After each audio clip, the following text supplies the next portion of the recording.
Polygon Cove.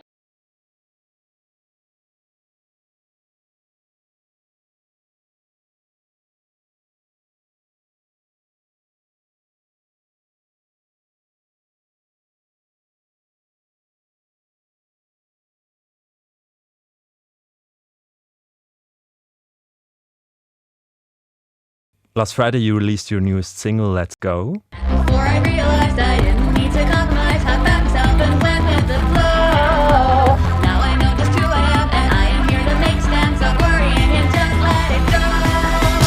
Go, go, go, gotta follow wherever you go. Whoa, whoa, whoa, gotta let it go. What is the song about? So originally, I wanted to make a Sonic the Hedgehog fan song. Like City Escape or Live and Learn. And a lot of those songs have lyrics about being your true self and breaking free. And like, honestly, that's something I struggled with myself as a teenager. And so I just wanted to kind of tap into both like the sort of atmosphere and vibe that Sonic gives, but also like the emotional core that people can resonate with within those Sonic songs. It's probably why I like them. So honestly, it's just about the period of time in my late teens where I clocked that I was very queer and decided to not let anything hold me back anymore. So it is a deeply personal song. Kind of, yeah. But it's also, I noticed that it's 80 seconds long, around. So it's pretty short. it would be perfect for an anime opening. Oh, it would, wouldn't it? I get told I make anime music a lot. It's one of my biggest inspirations. I think no matter what I do, everything I make will kind of have an anime sort of atmosphere to it. So is this an active decision of yours that you say, I want to make anime-like music, or does this just come naturally? There have been times where I specifically went out to make an anime opening song, but even then, there's times where no matter what I do, it always just comes out having that sort of structure and emotionality behind it. So those anime openings are still influencing your music? Yeah, can't escape it. Now I have to ask, of course, which one is your favorite anime opening? Rewrite from Full Metal Alchemist. Oh, Like the original 2003. It's the fourth one. It's just like, I can't even put it into words. Just the way everything syncs up, and also just the animation on that I think it's like 60 FPS at some point. It's mesmerizing to look at, and it has a really cool grungy sort of tone to it. It's a good one. it's in English, right? Or not? I think it's Japanese. It's Japanese. Yeah. Yeah, but you, in your second album, Hometown, you said that you want to capture the feeling of English anime openings that got lost. Yeah. So is there so much difference between Japanese and English anime openings? The English ones are really goofy. So like in the early 2000s, when they were bringing a lot of Japanese anime to the West, they dubbed everything, including the openings. So we get stuff like the Pokemon rap and like the Digimon rap and stuff. I just think they're really goofy and fun. Some examples I can think of would be Oran High School Host Club, like Kiss Kiss Fall in Love. There's Tokyo Mew Mew, which has an English version of an opening. I'm blanking now. I actually have a list of them somewhere I can try and find. Okay. And on your website, you say that you're learning Japanese. Is that still something? Yeah, I'm actually moving to Japan in October this year. Oh, wow. That's some big news. Surprise. Forever, or is this just then 1 or 2 years? I'm just going for university. So somewhere around 4 years or so. Mm-hmm. What you're studying? The course is called computer music. It's just sort of a production and composition course focused on what we can do now with all this technology we have at our hands and computers and Max for Live and coding and stuff. Sounds amazing. And in Japan, so I guess we can hope that you will release somewhere in the future a Japanese song. I kind of already have. You have? Yeah, at the end of Hometown, there is When They Cry, which uses Vocaloid for a Japanese song. But I do have plans to write a song in Japanese pretty soon, actually. And I'll sing it, I mean. Do you still know what the first anime was that you watched? It was Tokyo Mew Mew. Okay. And is this still something that's on your mind? I ask that a lot of friends, and they all say they don't have to think twice which anime they watched first, because it was such, I don't know, impactful. Is this also the case for you? I haven't actually seen it ever since I first saw it as a child, but it definitely changed me. If you look up any image of Tokyo Mew Mew, you'll be like, oh, that's great. I can see why they're the way they are now. And can you say why anime is so special to you? You know, what makes it different to non-animated movies? So in anime, the characters emote with like almost an inhuman level of intensity. Like when they cry, they sob. When they laugh with their whole bodies. It's really easy to understand what they're thinking and feeling just from the way they act. And I'm very autistic, so it's a lot easier to read what they're doing than what humans are. So I don't know, I just clocked. I liked anime a lot more than live action. Okay. Then that's great, because I have a little game prepared for you. I've stalked your Twitter a bit to put this together, so I hope it was worth it. Okay. Can I do? Yes. Okay, this little game is quite easy to understand. There are going to be a bunch of animes that I'll show you, and you have to save one of them, and the other ones will vanish into eternity. No! Okay. Yeah. Save one anime. It's called the game. Creative. First one is Soul Eater. Okay. Number 2 is Digimon the movie. And number 3 is Mononoke. Okay, well, it's Digimon the movie. Wow. Why is this so easy for you? That's just one of my favorite anime ever. You know the song Let's Fucking Go I did? I mean, LFG even. Yeah. That's 100% came directly from Digimon the movie. It's like a Digimon transformation music. Digi-evolving music. And the other 2 are not important to you.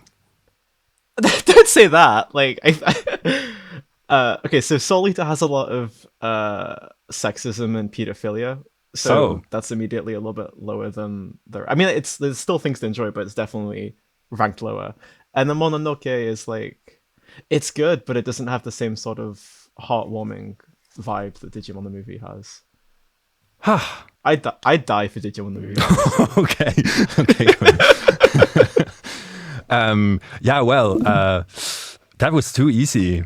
I should have found other animes. Well, there is a second game for you I have in store, so I hope this will be a bit more difficult. Polygon Cove. Yeah, but I think animes are not the only thing that influence your music.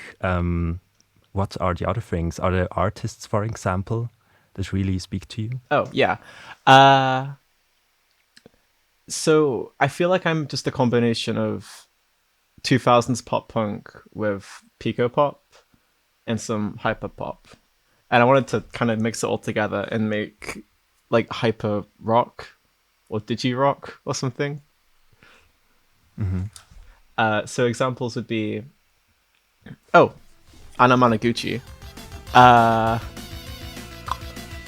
really like the band 800 Cherries. There's some other people in my scene like Dynastic and Button Maker, who make really good hyper rock. Can I open a Spotify playlist just to see a list? Sure. I am fully one of those people that forgets everything on the spot.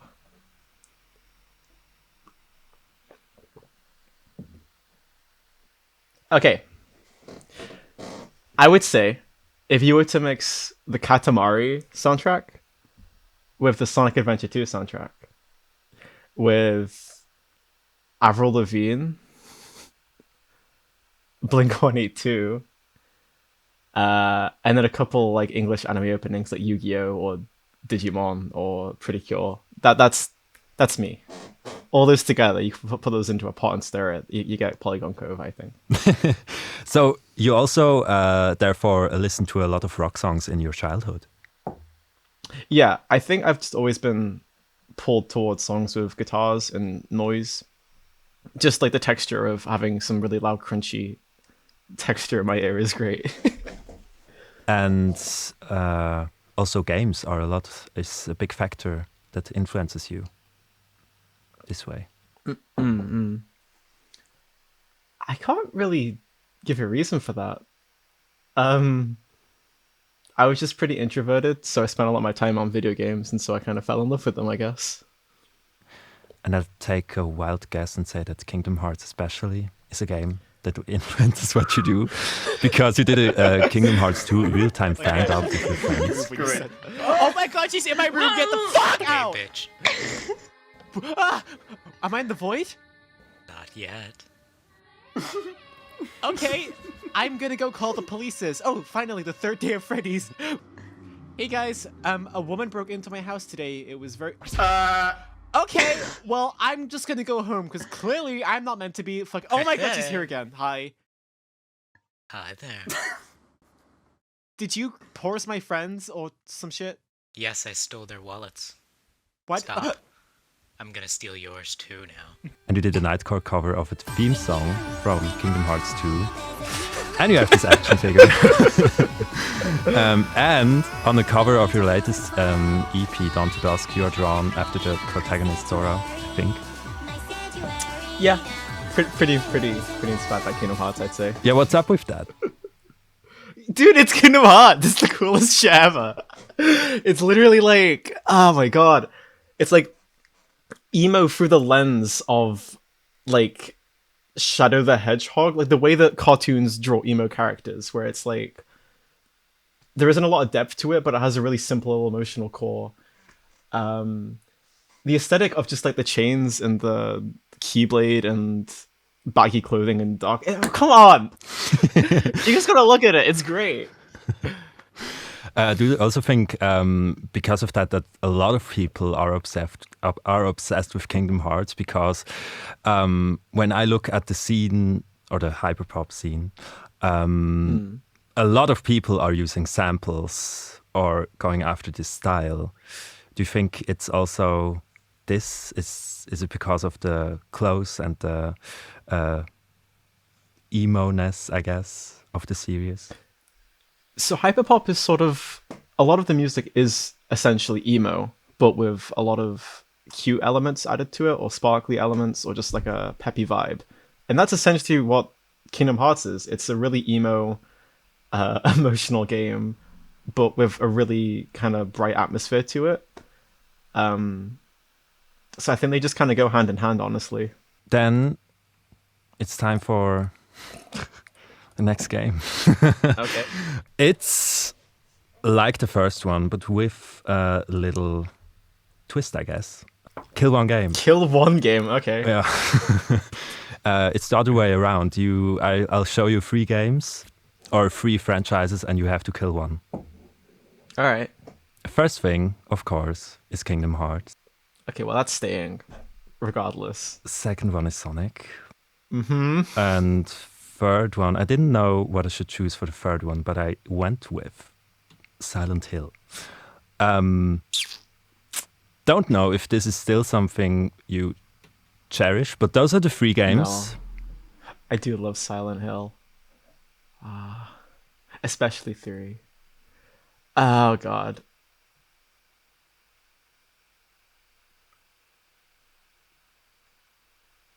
It has to be Silent Hill because like after a certain point, the games just get a lot worse. Oh, in a bad way. Yeah, around Silent Hill 3 and 4, after that, they just all get a huge dip in But quality. a lot of people would say that too about Sonic. That's true. That is very true. In fact, I don't really like modern Sonic much. Huh. But I think I like the earlier Sonic more than I like the earlier Silent Hill. So it stays. Okay, Silent Hill is dead. Polygon Cove. So to close this section of games, do you think you would be another person if you hadn't played such games in the past? I think I'd be really boring. So games make you interesting. I just think if I wasn't into all of this niche, kind of weeby, peppy stuff, I'd probably be a lot more unhappy. And I think I just kind of go the general route of, you go to school, you do like engineering or something, and get a wife and kids. Oh.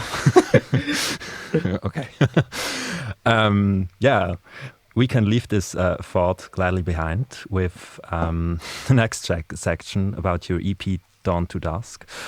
This is quite interesting for me because this is the first bigger project of yours where we hear your voice. We heard it before sometimes, but not in a EP or album. In your album Hometown, for example, that was released before Dawn to Dusk, Phoebe Dobie is behind the vocals. Yeah. So for what reason did you decide to do the vocals on your own this time? So Dawn to Dusk came about because of a Discord I joined called The Flip Zone. This was made by Dynastic, who you probably know very well. Essentially, the idea was everyone made a sample and passed it on to the next person in the chain. And then they had 1 hour to make a song out of that sample. And because I only had an hour, I couldn't bring Phoebe in to sing. So I was like, okay, I'll try singing. And I made the song, and that song was Bring Me Back, I'm pretty sure. The first song I did was Bring Me Back. And everyone loved it, and they were like, whoa, great, you've got like a really interesting voice. So I kept doing more of these flip zones where I had an hour to make an idea for a song, and I sang in it. And eventually, Dawn to Dusk just came out of that. So almost all of those songs came from this one Discord. Was it important for you that they said that your voice is really interesting? Yeah. I would not have remotely tried singing before that. I didn't even think I could sing until I was forced into it by this, like, I have an hour left, I need to do something, so gotta try it. Okay. Dawn to Dusk sounds really energetic and powerful to me, but when I listen to it closely, or especially to the lyrics, you can feel a certain sadness attached to it. Did you want to create such a feeling beforehand? Was it one of your goals when you made the EP? I think it just sort of comes out. It's kind of like Kingdom Hearts, actually. Like, it looks happy and fun on the outside, because it's like, woo, Destiny Island's colorful, and then you get to, like, Emoville, Nobody's, Suicide, etc. I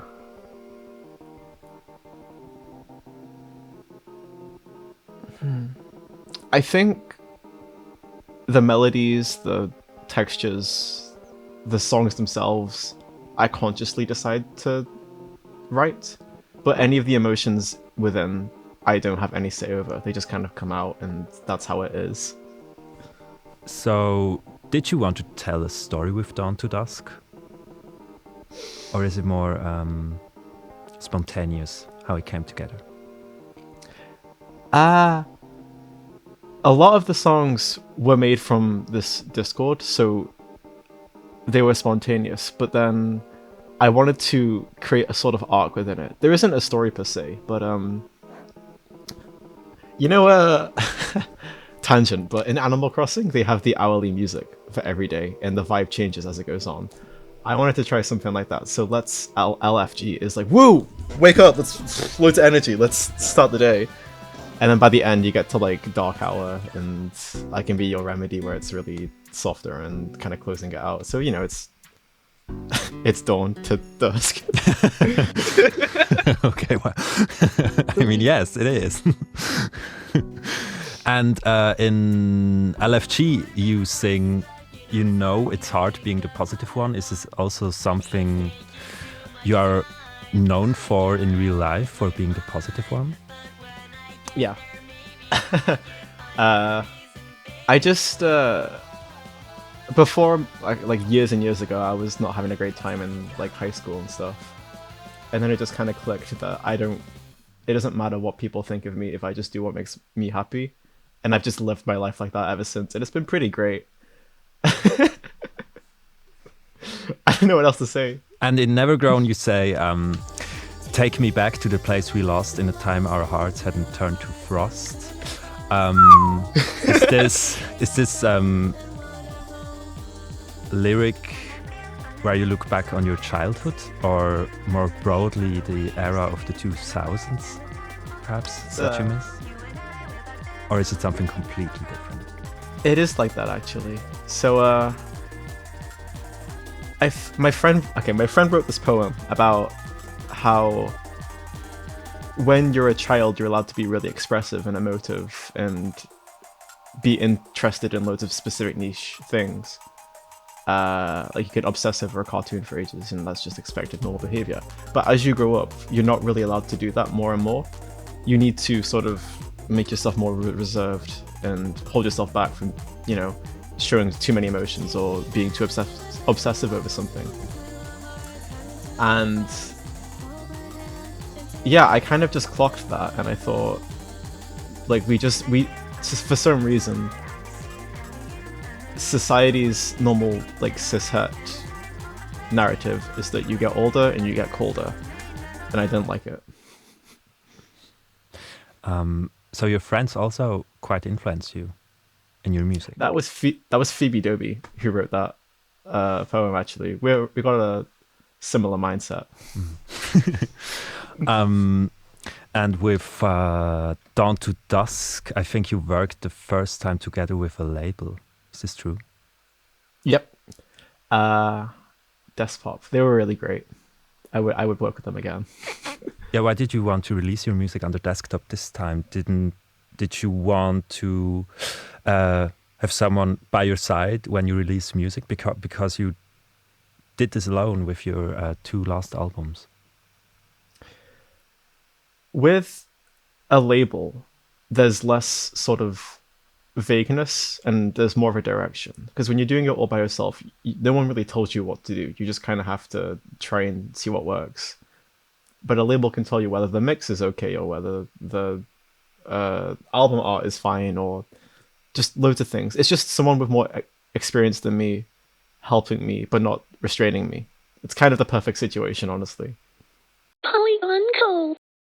Now, I have 2 really important questions, maybe even the most important ones of the whole interview.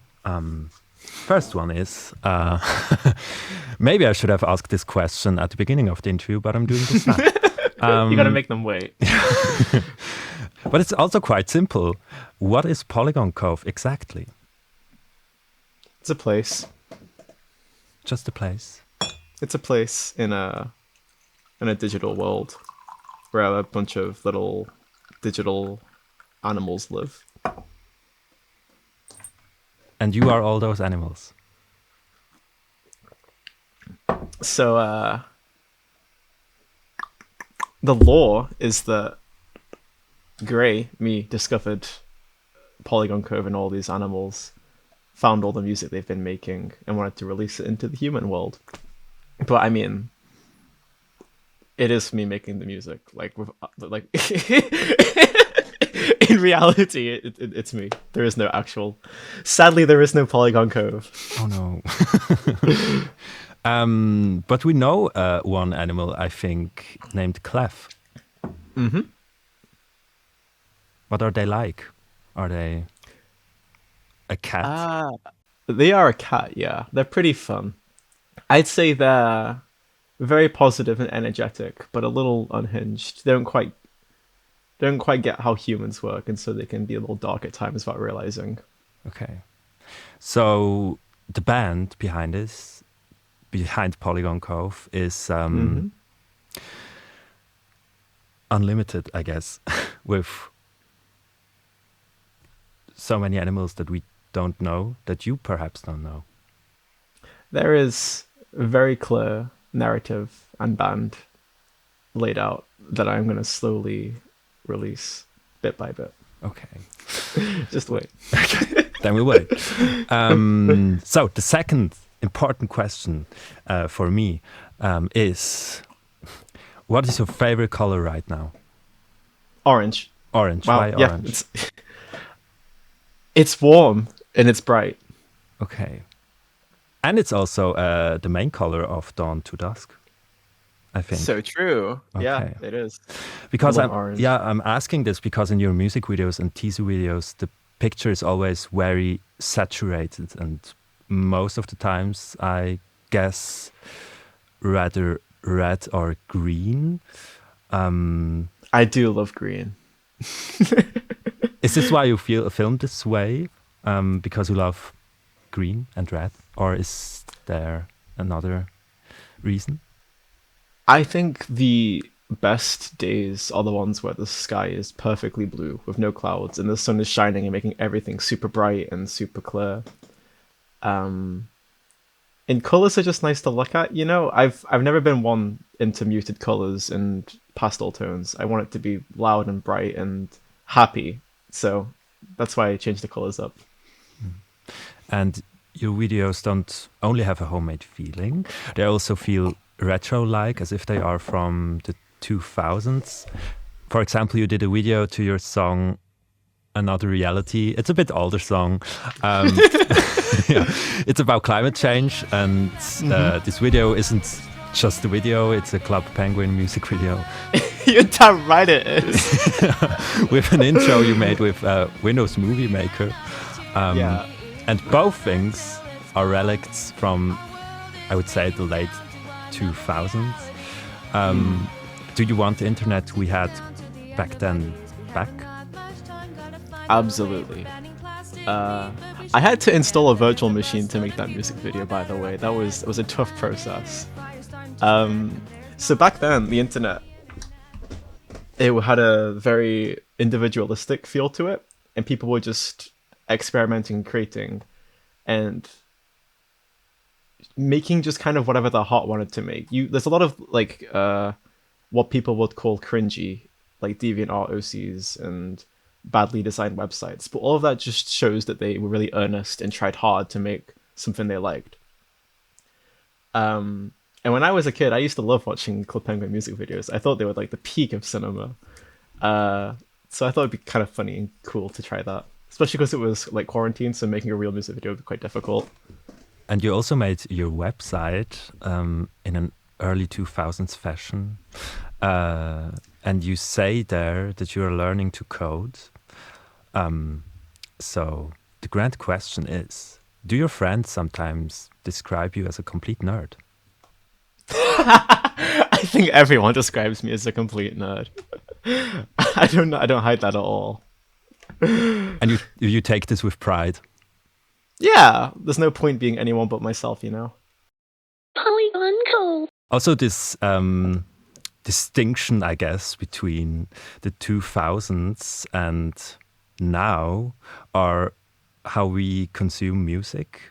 And you wrote about this kind of in the magazine 108 Mics in April. And you wrote an opinion piece, and at the beginning you wrote, the shelf life of a song is about 2 days and an album only a couple weeks. In the digital age of music, artists are pressured to release and promote nigh constantly in an Ouroboros where they'll be forgotten and tossed aside by the audience if they can't keep up. It's pretty edgy. Did you experience this with your music as well? I think everyone does. Even like the famous big artists are still struggling because of how quickly people eat through media at the current place in time. Because the internet's always providing new, more exciting things for everyone to see. Whereas before the internet, you'd get an album and you would just listen to that for weeks on end because that's what your album, like you paid your money for that. You can't afford to get all these other albums at the same time. Do you also have a solution, perhaps, how we can break this cycle? So I actually think everything the internet has done for music is way, the positives outweigh the negatives a large amount. I'm very thankful for it. I just think Spotify and streaming isn't the way to go to use the internet to make music. I think Bandcamp is doing a lot of really good stuff with Bandcamp Friday, and the way it has like curations and picks for different artists. I think honestly,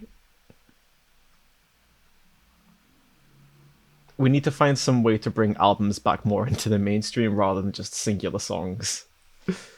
Therefore, do you see light at the end of the tunnel? Does it get better? I think it's...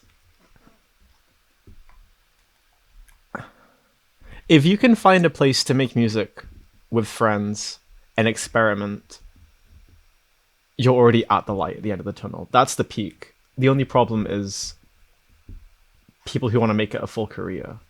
And I'm 20. I I don't really have a solution. I just think it's something that should be talked about more. People with a lot more experience than me should weigh in on this.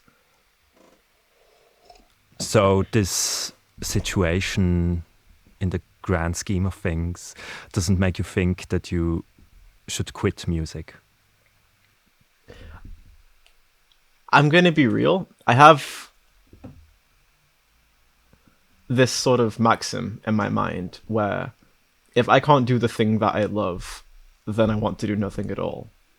I just refuse to live a life where I settle for some office job just because it's more secure. I'm always going to be doing what actually makes me happy, even if it's riskier. Because we only get one shot at life and I don't want to waste it. That said, there are more secure ways of being a musician than just being a producer online and getting money from streams. So I'm taking this course in production in order to become an audio engineer for different companies or to be hired by like a game to make a soundtrack for it. Because then you'd have a stable flow of revenue while still being able to create. But I do think that doesn't make it okay that streaming is just in such a dog shit state right now. Why did you want to make music in the first place?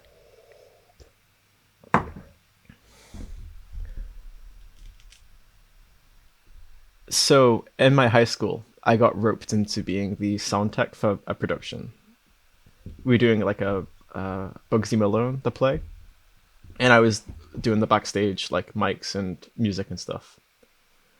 And just the atmosphere, everyone wanting to create together and putting their best into something, into just a creative project. The atmosphere was just lovely. Everyone was supporting each other. Everyone was thinking of new ways to do things and just being nice to each other. And I just decided, this is it. This is great. I want to do more of this. And I found this musician who I'm not going to name because they turned out to be not a great person in the end. And they were making like pop punk, chiptune, old game sort of music. And it just hit me so hard that this is exactly what I wanted to do and what I wanted to be. And at that point, I just downloaded FL Studio and started making. So high school was good for something. I would say the last 2 years of high school were all that I needed. Everything before that was useless. In fact, I only found out that I wanted to do music in like the last year of high school. So I had to teach myself the entire high school music curriculum in order to take the A-level for it in college, which would be 5 years of music education crammed into 1 year. So I was in the math class with my music book under the table, ignoring the teacher to study like composition and writing techniques and stuff. Harmony. Polygon Cove. How does an ordinary day of you look like? Okay. So at the moment, I've moved out my parents' house. I just live in Nottingham on my own at the moment. I work in this.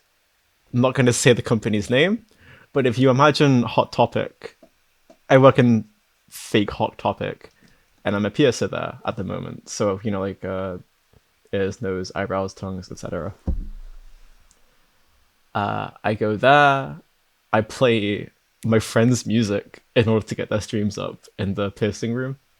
I come home and I open a project file and just start going at it until it's bedtime, and I go to bed, wake up next day, do it again. And then on some days, instead of doing music, I'll study some more Japanese because I have an exam coming up. Some days I'll hang out with friends, but that's pretty much it.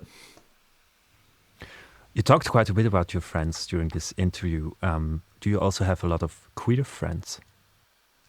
All my friends are queer. Friends are like that's it's everything, isn't it? I think the number one thing you need to do to get out of a bad place is to spend time with people who love you and who you love back. And how friendly is Nottingham for queer people from 1 to 10?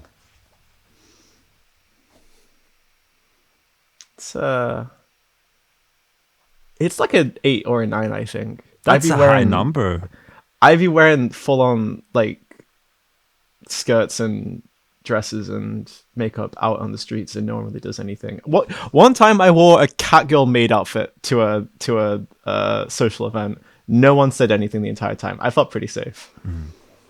So you're pretty open about your queerness online, so you also are in real life. Yeah, I think anyone can tell in a couple seconds. So if Nottingham is an 8 or 9 for queer people, are there also many queer events taking place? Yeah, there's a place called the Carousel that does a lot of like UK grime and jungle sort of shows, and there's a lot of queer people there. The other thing is there's a lot of furries in Nottingham. Like a good 70% of the people I know happen to be furries for some reason. Nice. And now it's almost June, and therefore Pride Month. And here in Lucerne, where I live, you can see that many stores and local banks are already going gay for the next 30 days with their rainbow logos and merchandise. Did you notice the same thing in Nottingham? It hasn't quite hit yet, but it will soon. I can feel it. Every year, the homophobic companies plaster themselves with the rainbow to pretend they're fine. And do you cherish Pride Month, or is it something you don't think much about? I cherish Pride events, and I like being in a public space where I know everyone around me feels the way I do and has been through the same sort of things as me. It's not that I feel unsafe in public anymore. It's just I feel fully loved and accepted in public when it's a Pride event. Mm-hmm. And in your music, you don't address your queerness explicitly, but does it still influence your sound? I've written about men. Caldecott is specifically about a guy that I was in love with. But I do plan to make it more clear about my, leftist leanings and queer agenda to turn everyone gay. Coming up. I just think if you're queer, you're already a little bit othered by society, so any kind of alternative music is already going to appeal to you. So me making pretty niche, obscure music is queerness in its finest form. Polygon Cove. And for the last few questions. I want you to answer as fast as possible, but you can't answer with yes or no. All right. Okay. Okay, let's go. Do you want to stay in the place you live right now forever? Now! You don't. Wait, shit. Yeah. I can't say no. I would rather not. I'm moving very soon. Okay. Okay. What's your favorite Shit. Pokemon?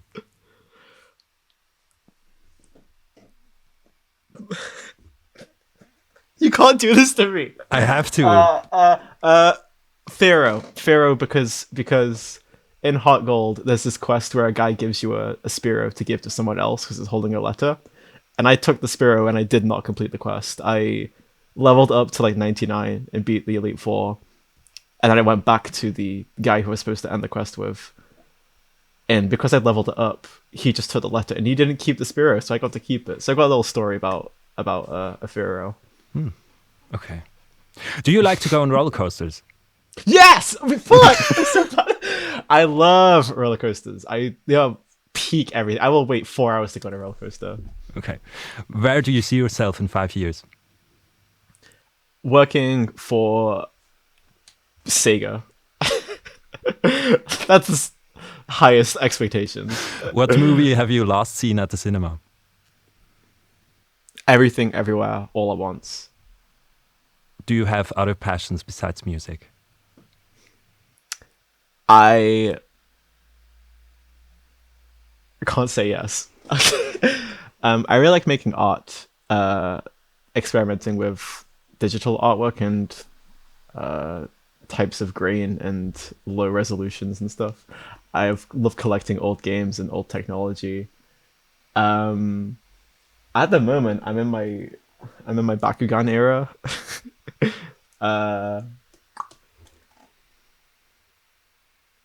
But yeah, I'd say a solid 90% of my life is music. Have you already got the chance to perform live? Not in real life, no. And does your hometown listen to your music? Yes, they do. I get every time I release something, my friend's mum from my hometown will send me texts saying that she liked it and she's listened to it and she's blasting it. Really, she's my biggest fan, actually, I think. Oh, that's sweet. Okay. Okay, well, you did, I guess, okay-ish at the game. Sorry. I have one question left. What can we expect from Polygon Cove this year?